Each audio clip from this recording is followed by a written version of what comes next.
Hey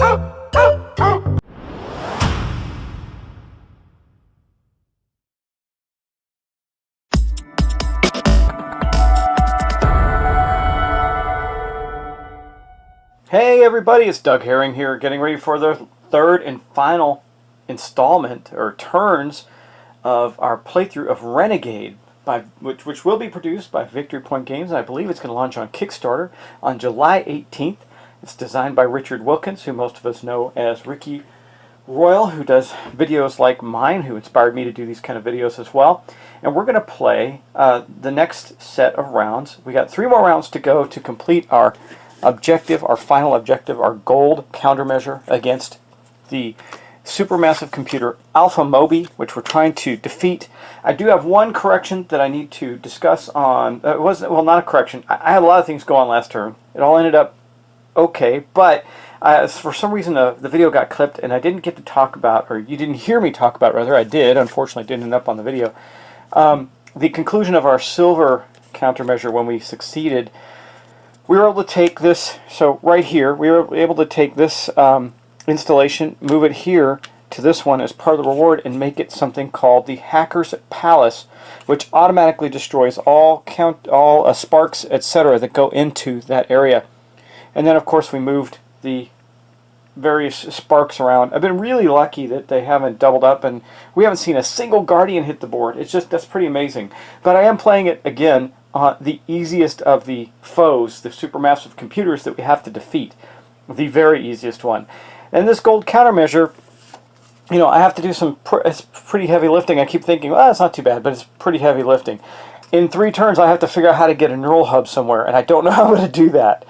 Not on Faith. So I have to go somewhere else to get that neural hub placed, and I have not laid the groundwork for such a thing. So we may lose by the fact that I didn't think well-rounded enough to prepare for such an endeavor. And again, I can put that on any server, and it has to be on, I believe it has to be on the 6th space, if I'm not mistaken, on a partition. No, it just doesn't. I must end up on a partition with a neural hub. So somehow I have to get a neural hub, which is one of these green partitions. It can't be this one. This one's no longer a neural hub. It is the Hacker's Palace. So I cannot use that in that regards, and it wouldn't matter because it's on the Faith server. So it's not going to help me. In other words, I'm not sure how we're going to pull this off. This is going to be a really rough one for us, I believe. But however, that said, let's get started. Now, we have our hand of cards, which you can see right here. Now, I have a lot of ability to attack. You can see I got a lot of that opportunity, but this is not going to stack the deck in my favor for trying to get a neural hub up on a partition by the end of this game. I feel I may have hosed myself here now that I'm really thinking about it. But before we do that, obviously we've got to take our actual start of turn and all that good stuff. So we're first going to do what are we going to do? Hold on, let me get focused back on the board so we can start to take our turn. Okay, first up we do our intel phase. Now, we are going to first look at that. Now, the only thing we know we have to do from the intel phase is with Alpha Moby, we're going to be placing a spark in our current partition. And that will at the end of this destroy that, but I'm not that concerned about that. So I think we're going to go right to then, we did our intel phase, now we're going to go to our command phase, which, you know, starts with our start of round phase, which then start around turn step, which puts a spark on this spot right here, which we know happens, we can't change that. Then we restock the hack shack, but we don't have to do that because we already filled it from the new turn. And then we're going to do the new spark step. Now, because we're playing against Alpha Moby in the gold countermeasures phase, we're going to add 1 new spark to the board. So let's do that, see where we end up. So that's going to be on the Freedom server, and it's going to be on the 2 spots. So that's really not harmful to us at all. So we do get a spark right here on that server. Now, the risk is that we're going to run out of sparks and lose the game, but I'm not too worried about that. We only got 2 more rounds. The most we could put out is 2, and there's plenty left. And we haven't actually created any of the Guardians, which is amazing. We've been able to keep that at bay. Okay, but now that we've done that, we are going to get on to our command action phase. So what are we going to do? What are we going to do? Well, like I said, I kind of hosed this round for trying to get set up to defeat our bad guy. But what we can do is make some bold moves to try and set the stage, I think, over on the Justice server. Because to win at the end of this and defeat this gold countermeasure, we have to have set up a neural hub on a server that's not Faith.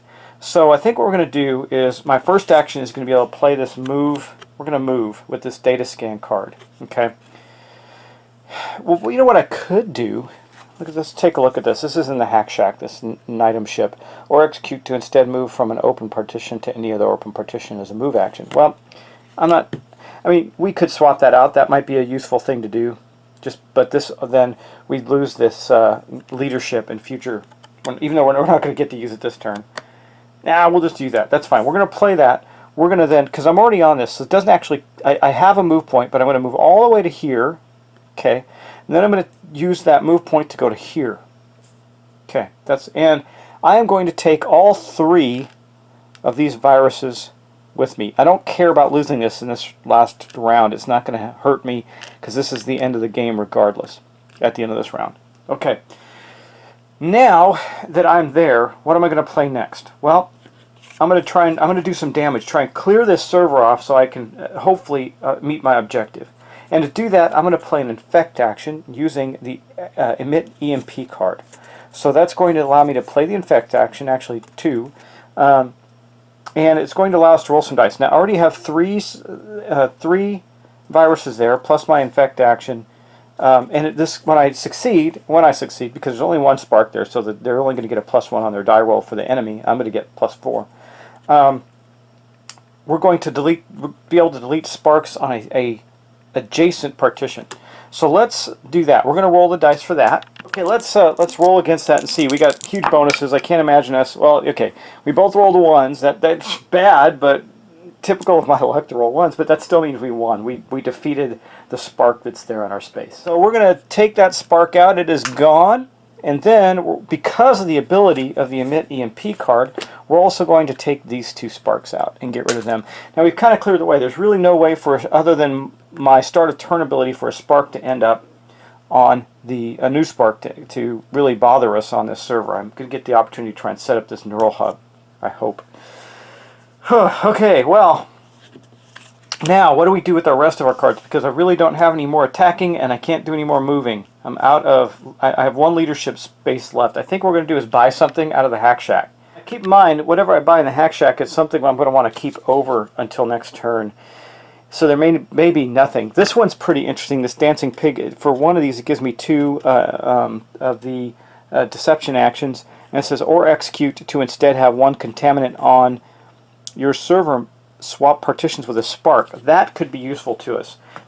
But I would be able to have that for next turn to be able to swap the spark away from the space we're on and clear it out. I could actually do that, and that might be worth it. And it only cost me this 1 card, but that would then be the card I keep instead of perhaps this reset spark one, which is pretty potent as well. I also have this one, but this would require 3. Now I could get there because I could spend all 3 of these. I could spend these 2 leadership and this one to take this card, this replicant jar. And it says I get 3 of those, or execute to flip any number of contaminants on your server to the other side. Now that would be really, really useful if I had a bunch of data nodes there, because I could flip them over to that and help to create a neural hub. But I don't have that, and I frankly see the biggest problem is I don't have a lot of any of these out. So I think what we'll do is we're going to use this card to pick up Dancing Pig, and that will then be in our hand. Let's go back to the board. Okay, so I think what we're going to do next, just because we can, I can take this card here all by itself. Since I'm not going to keep it, I might as well use it for something interesting. And I'm going to do an install action, basically taking these up, putting them back, and placing a propagator there in the space. Now, then I will take this one I'll spend that to put another virus. Because With the propagator, I can do a 1-for-1 on the upload. So I'm going to upload a virus here as well. So there's one virus there. And then I'm keeping this this dancing pig for our next round. And that is basically going to be the end of our turn. So next thing we're going to do is we are going to replenish our hand. Now let's hope we get something valuable here. Okay, we got a data steal. Self-modulating inhibitor. That might be useful to us. Okay, more movement, which I should expect. So we got 1, 2, 3, 4. I get one more. I'm not getting what I need. Oh, man. Okay. I don't think we're going to pull this off. Oh, Ricky, this is a mad game. Make me crazy. Okay, adrenaline surge. So this is going to give us 2. I have some leadership, so I can get another one placed down and allow me to upload 2. We could almost get there. We might be able to pull it off on the very, very last turn. Maybe. I have a lot of movement. Okay, so the first things first.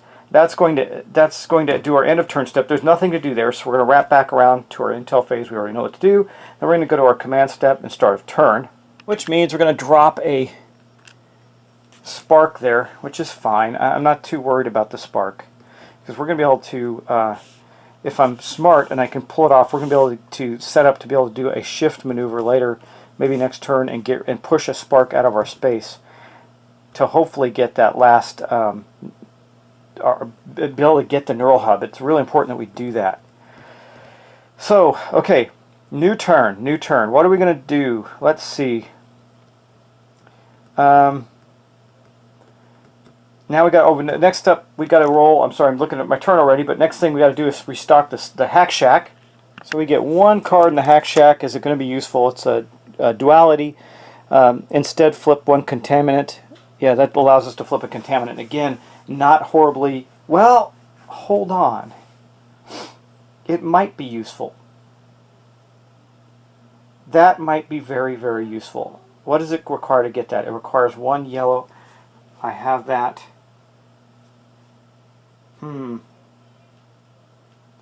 Okay, guys, I think we have something here. Let's get going.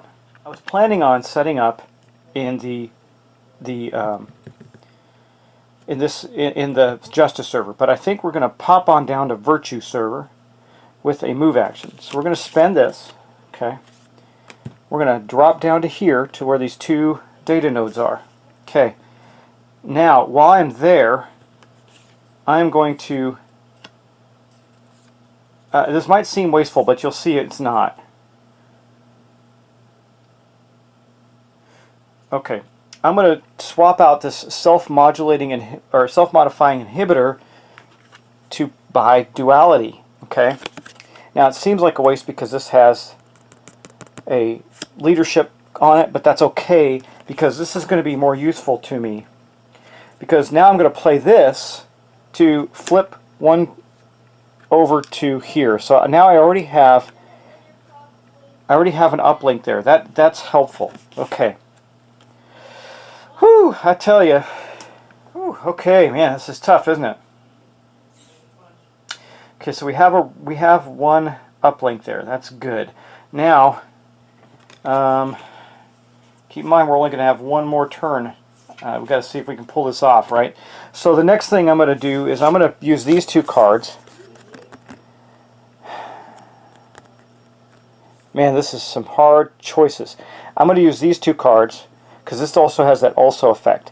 And I'm going to use them to drop another uplink. It says also when this card is used as part of an upload action, which I'm about to use it for, upload 1 additional contaminant of that type to that partition. Okay, so we're going to use these 2 cards because I need the leadership. I need 1 leadership, unfortunately, so the rest is wasted. I'm going to use the leadership from there to upload 1 more uplink, but then with the also effect on the card, I get to upload that.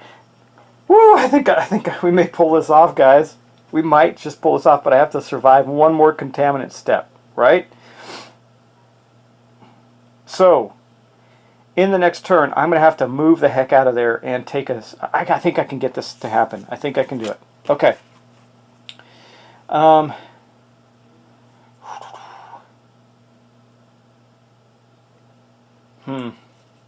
And then I think we're just going to burn this card. There's no point. Well, You know what? I'm just going to do it to grab this. I don't know. There's really no point. I'm going to burn this card. There's no use for it in this part. I'm going to keep this one again, this dancing pig, because for some reason I just have this sneaking suspicion it's going to be useful to us.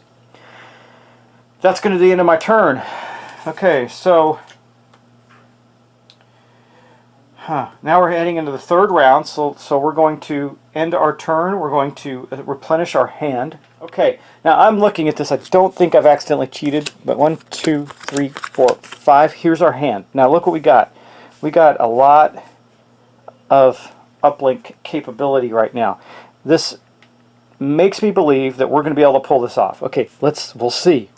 Okay, now first things first, we're going to have to get our start of turn step, which means we are going to put a spark in our partition with us, and then we're going to have to go to the new spark step and add a spark to a server. Okay, let's see what we get. Oh. That means that it's going on our... But wait, hold on. I actually have an interrupt. I could do this. On interrupt after the spark roll, instead change the face of one of these dice. Will that still allow me to do what I need to do? Because I need to do an installation. I also need to kick that out, which means I can do it. I can do it. Okay, I can do this. Sweet. Alright, I'm going to play this interrupt right now to change this to the gold face. So we end up putting the spark on... Oh, can you even see that? There. That's right there. It was on the white face, which was freaking me out. So I changed it to the gold face by playing this Ginger Cool. Okay, now that means that we're going to place it, instead of up in front of us, it's still going to be on our server, but it's going to be here, away from us, which will be helpful. Okay, I think that solved the problem for us. Man, that was almost disastrous. Alright, but then we get to start taking our commands. So, what's the first thing that we need to do? We need to bust that, to do an install. Okay, yeah, we're going to need to pop this guy away from us, right? And I've left us plenty of ability to do that. Now, I have two options on the way I can do that. And I think I'm going to do it the conservative, safest way possible. And that's by moving. I'm going to play this card to move. I'm going to... Well, you know, I have two ways I could do that. Yeah, this is fine. I'm going to pick up this spark. I'm going to take it with me to here. So this is one, because I already have one there. I'm going to drop it there, then one more to come back to here. Now I have no contaminants with me. Okay. I think I got this. Man, Ricky, if I'm cheating, I feel real bad about this, because I actually think I've managed to pull this off. Okay. Next up, we're going to do this. We're going to play that to put an installation. We're going to install, if I can find one. Come on, green, where are you? They're hiding. I'm going to take the install action, which means I play that uplink, or actually that what's called a cognition action, and then spend 3 uplinks, 3 green tokens, to do that. Boom. Okay. And that actually helps us with a problem. Now I'm on on that awesome card there, and I still have some really good cards to spend. I kept this dancing pig just in case I needed it. I didn't. But anyway, that's been helpful. Now I'm on one of the coolest spots in the game, which is a neural hub, and I need to look up something real quick. Okay, I don't really know that there's much I need to do after this point, except for take a chance on how this is going to end up. Because we've established what we require. Let me show you. All avatars, that's me because we're playing solo, must be on a partition having a neural hub, which we've managed, not on faith, which we've managed. Okay, now it says Mother's Wrath. During the intel phase, you may permanently elect a new alpha hacker. If you end any move action on a server with another avatar, add 3... Oh, crud.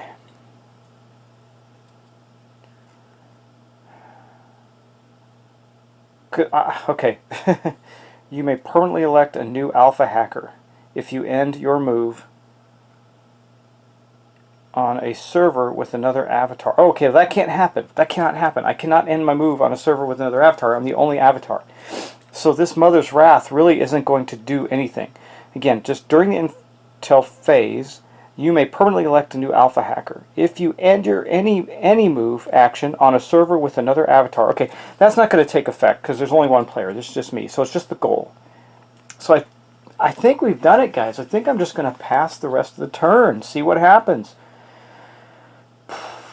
Yeah, I don't see us losing this at this point unless I'm crazy. Okay, I think I'm going to do that. I'm just going to pass. There's nothing else to do. We're going to go straight to the end phase, right? So let me pull that out. We're going to get to our countermeasures phase. All right. So at the end of the turn, so it says when the third round is complete. Now we're not going to replenish our hand because there's nothing left to replenish, and so we're just going to go to this part. End of turn step. When the third round is complete, proceed to the countermeasures turn. Okay, that's what we're going to do right now. So countermeasures phase, spark battle step. First thing we do is virus battles. Okay, we have a few of those to do. So we'll start with, let's see, we're going to start with the, oh, well, actually we only have one to do. That is right up here. It says virus tokens must attack all sparks and guardians. Tokens in their space with the partition, with infect actions, but you cannot play command cards. That's fine. So it's just going to be a roll-off between the two, between the spark, and they're just both +1, so it's even money. Whoever gets better wins. We got they got a 2, we got a 1. I haven't been really lucky on those rolls, but I've managed to pull it off. So it actually destroyed our infection there. That's fine. It's not the end of the world. Then we're going to delete contaminants. So let's take a look at that because we got a number of those. They're mainly right over here. So we're going to delete these two replicants, and then we're going to delete this data node right there because they are on partitions with sparks. Okay, so we've done that. Now we go to delete installations, and then there's no surviving guardians, so we're going to go to the success or failure step. So let's take a look. We succeeded at this goal, as far as I can tell. I just can't believe I won, so I'm questioning myself here. But I think we succeeded. Okay, it says success. Add 1 spark to every partition where one or more avatars is located. Okay, well, we'll do that, but a spark cannot destroy an installation. Okay, come on, Mother. Is that the best you got? We may be spread out, but we are in control here. So add 1 spark. That's what we do when we succeed. We add a spark to every partition where one or more avatars located. So we do that. Okay. Okay, I think, okay, as far as I can tell, we won. But let's continue on. Now we're going to go to our move spark step. So on the green server, we're going to move a spark down. So the highest level spark on the green server is on the 2, so we're going to move to 1. Then we're going to look at the face server. We're going to move the highest level one up. Oh well, we would have created our very first guardian, because this one would move here. That would get rid of these, and we would replace it with a guardian. We also had no spark explosions. Interesting. Then on the blue server, we're going to move the highest one down 1. So that's the 5 is going to go to the 4. I don't know if you saw that, but basically we're going from here to here. Okay. And then last but not least, on the red server, we're going to go up 1. So we're going to move this 5 to the 6. Okay. That's it. That is it. Okay. So now we're going to look for success or failure. Okay. We succeeded, and it'll affect the score if we win. Okay, so end game step. If there are no more countermeasure cards left to play, the game is over. Okay, that's it. We have succeeded. So we are now going to go to the end game. I'm going to go to the rules and just to double check the end game stuff for you. I'm flipping through it right now. We're going to see if we managed to pull this off and at what level did we pull it off, because let's see. Okay, so winning the game. All right. After surviving the final countermeasure card, measure the degree of your success in victory points following 1 VP per completed set of 5 spark tokens in stock. Okay, well, that's not going to be great. So let me see. 1, 2, 3, 4, 5. There's 1. It's only 1 VP. Wow. 1, 2, 3, 4, 5. That's 2. 1, 2, 3, 4, 5. There's exactly 15. So there's 3 victory points there. And then it says 1 victory point per installation token. That would be 3. Wow, I really sucked at this. We'll see. We'll see. Actually, no. Okay, here's where we're going to get really good at it. So right now we have 3, 4, 5. Right now we have 6 points because we have 3. Well, actually, this doesn't count. I don't think this counts as an installation. So 2. I'm going to say 5 points currently. 5 points. And then it says 5 points for 5 victory points per guardian token in stock. Well, there are 4. 1, 2, 3, 4. So that is going to give us 20. So 26. I still think we're going to be... Oh, well, actually, 26. Okay, so then the last one is going to be 25 victory points per security level for successfully completing all countermeasures. Well, we successfully completed all 3. That's 75 points. So we're at 101, it looks like. 100 or 100 even. Well, somewhere between 101 and 105. That actually gives us a major victory according to the victory point table. Right, Gio? So we're at 100 and 105. So how did I get that? There were 15. So looking at this, there were 15 sparks left in the supply, in stock. That gives us 3. I did not count the Hacker's Palace. So there were 2 installations. That's 5. So it's actually going to be 100 even. 5 points per guardian token in the supply. That's 4. So that's 20. So 25, and then 25 per security level. We did 3. That's 75. So exactly. We did exactly 100. Now we played on easy mode, but we did 100 victory points to give us a major victory at the end of the game. Woo! Man, God, I don't know why that was stressing me out. I don't know why being stressed out. It was stressed out in a good way. It was stressed out trying to win for you guys and show you a victory in this. But man, this game has some tension to it. I was really debating that first hand. I was looking at it going, how the heck am I going to get an installation somewhere? But then it came together, you know, it came together in the most awesome of ways with some creative use of the cards, some creative use of special abilities. I mean, this game is really cool. Now, I'm gonna give you some final thoughts. So we're done. I hope you enjoyed this preview of a prototype of a press kit of this game. This game, again, I believe is launching on July 18th on Kickstarter, and I'm going to tell you my thoughts on it. Now, I am not a huge abstract game fan, and you should know this by watching my previous history of what I like to put on the channel. That doesn't mean I don't play them, but even when I play heavy strategy games, I tend to play ones that are deep in theme, because I like that. So, one of my all-time, I'm thinking of some of my all-time heavy favorite strategy games. Troyes, or some people call it Troyes. It's a dice game, but even though, you know, you could dismantle it and say it's got some abstract elements, it's heavy. The theme of it feels good. Terra Mystica, theme of it feels good. And Dominant Species, one of my all-time favorites. It's heavy in theme. Now you could replace that thing with a number of things, but because they embedded the theme in it, it feels good that way.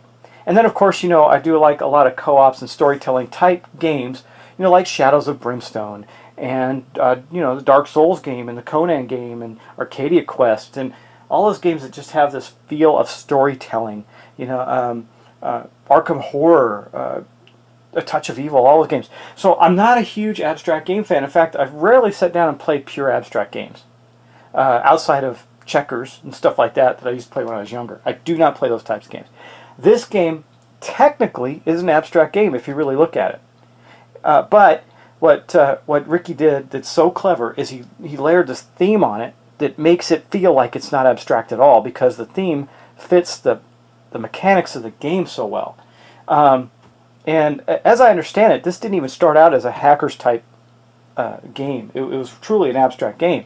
And so I think it's really interesting because it didn't feel abstract to me. It felt very thematic, and it felt very deep, while at the same time not having ridiculously heavy rules, which is something I get down on some games a lot.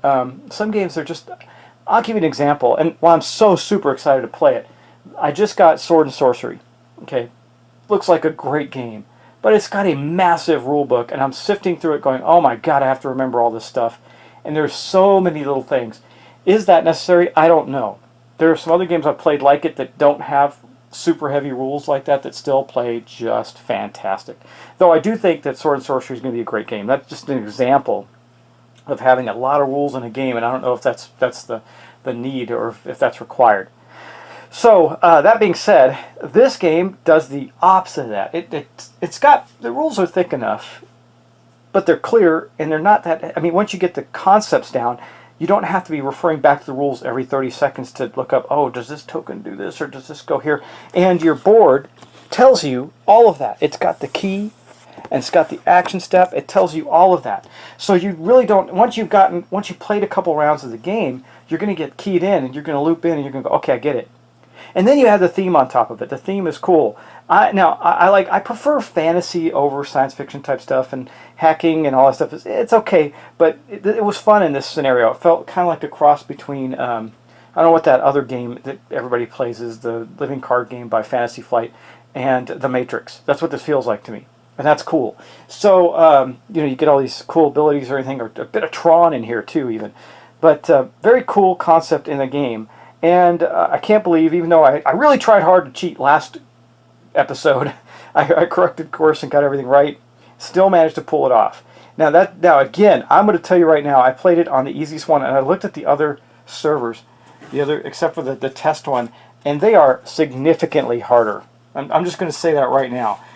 Looking at some of the other ones, even Spider, it's a level 3. If you look at the abilities that you have to go through with Spider or Viking, and you start realizing that now you're laying double sparks and 3 sparks in the last round when you're rolling for sparks instead of a couple, it ratchets up tremendously. And it also is much harder if you're playing with more players. It actually gets harder with more players, which it should, but I mean, I think it ratchets up quite a bit. I think a solo play is probably the easiest version of the game, no matter what server you're trying to attack. And that may not be true because I don't know the subtleties of Spider, Viking, or Mother, which are the other supermassive computers you have to take on.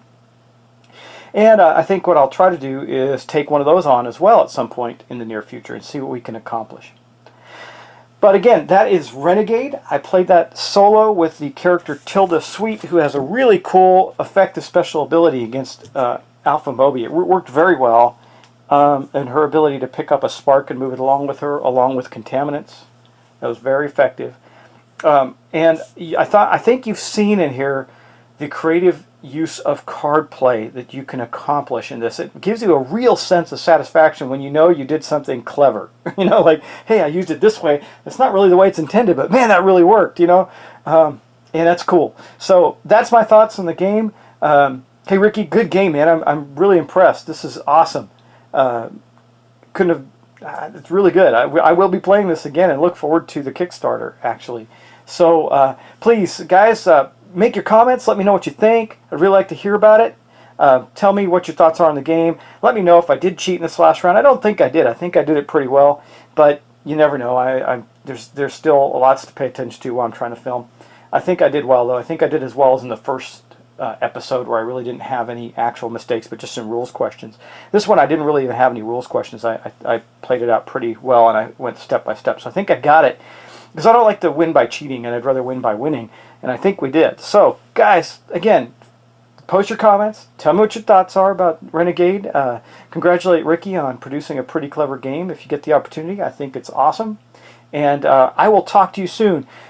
More to come, guys. I got to get the next game to the table, and I think by votes that looks like it's going to be Sword and Sorcery. But I have to tell you, both Sword and Sorcery and this War of Mine are deep rules games.